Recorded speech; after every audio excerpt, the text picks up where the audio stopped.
Lutja i ndihmon shumë edhe ata që kanë vdekur, pra të fjeturit, dhe jo vetëm të gjallët. Shën Efrem Katuna Kyoti na thot, ne mund ta ndryshojmë edhe gjykimin e Perëndis me anë të lutjes. Nëse i vdekuri nuk është mirë, lutja jon mund ta ngrejmë më lart. Nëse është i dënuar në ferr, ne mund ta shpëtojmë. Nëse është i shpëtuar, mund ta çojmë më afër Krishtit. Ai kalon nga lavdia në lavdi, na thot Shën Johani Shkallës. Për shembull, nëse një i dënuar ndodhet në shkallën e 5 në ferr, me lutjen tonë, me liturgjinë, me lëmoshën, me përkujtimoret, me vajin, me qirin që ndezim, sepse të gjitha këto vlen, ne mund ta ngrim më lart. Por, nëse njeri është i varfër dhe nuk mund të bëjë liturgji, ai mundet që me lutjen e tij, me komorskinën e tij, të ndihmojë të vdekurin që ndodhet në shkallën e 5, dhe mund ta çojë në shkallën e 4, në të 3-ën, në shkallën e 2, në shkallën e parë, në zero, mund ta ngrim më lart në shpëtim.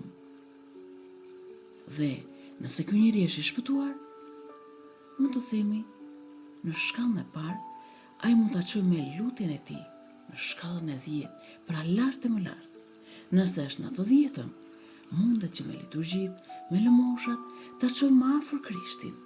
Pra, sa herë bëjmë lutje, ne i ngrim njerëzit lart e më lart, duke i çuar më afër Krishtit. Nga thellësia e ferrit, i çojmë lart e më lart, gjithmonë më afër Zotit. Kështu që sa të mundemi, le të lutemi çdo ditë për të vdekurit, për të fiturit, për shpirtrat e tyre.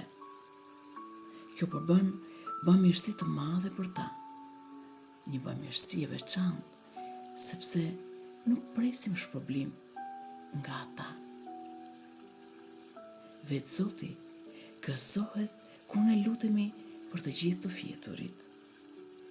Kështu që, kur përmendim emrat e njerëzve tanë të afër në lutje, le të shtojmë, o Zot, prej këta shpirtra në parajs, ati ku nuk as dhimbje, as hidhërim, as pëshërëtim, por jetë të pambarim.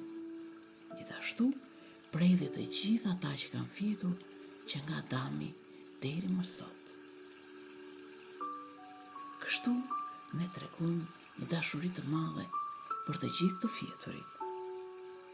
Dhe shumë pajisi kishte shumë dashuri për të fjeturit dhe lutej kështu: O Zot, qofshin të gjithë në parajs dhe asnjë në ferr, të gjithë në parajs dhe asnjë në ferr, të gjithë në parajs dhe asnjë në ferr.